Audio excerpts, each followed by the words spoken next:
यदि आप हमारे चैनल के सभी गाने को पसंद करते हैं तो डीडी प्रोडक्शन हाउस के यूट्यूब चैनल को लाल बटन दबा के सब्सक्राइब करें और घंटी के निशान को जरूर दबाएं।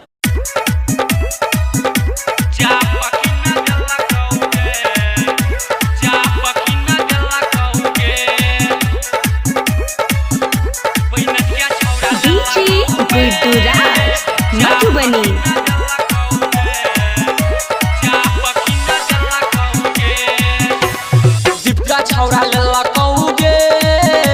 हर महीना किन्ना देला कौगे हर महीना किन्ना देला कौगे कि दीपका छौरा लेला कौगे हर महीना किन्ना देला कौगे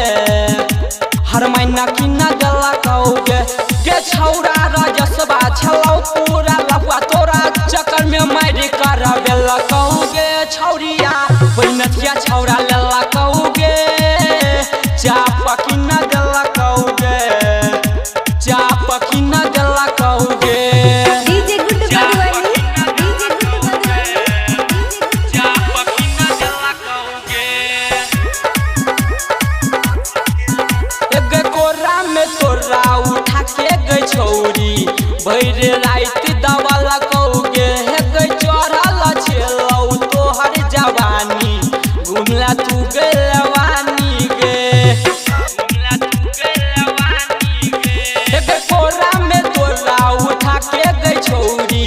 भैरे रात दबल कौगे गई चढ़ल छेलौ तोहर जवानी घुमला तू गेलवानी गे हे गे पायल किना देलको तोरा झुमका किना देलको छौरी ऊपर से संठ मार देला कौगे छौरिया सुजितवा छौरा लेला कौगे हर महीना किना देला कौगे हर महीना किना देला कौगे डीजे गुड्डू बदवानी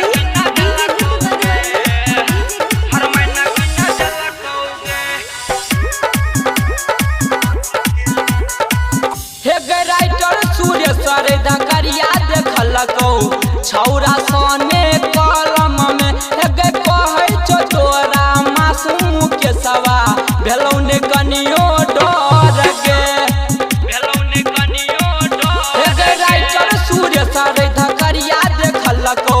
छौरा सोने कलम में हे कहै छो तोरा मासूम के सवा भेलौ ने कनियो डर गे तोरा केना कपटल को छौरी पूरा गै सटल को तोरा होठ में ठोर लगा कौगे छौरिया कि नंबर तोहर लेला कौगे हर महीना किन्ना देला कौगे हर महीना किन्ना देला कौगे के छौरा राजसबा छलौ पूरा लफुआ तोरा चक्कर में मारि कर बेला कौगे छौरिया बैनथिया छौरा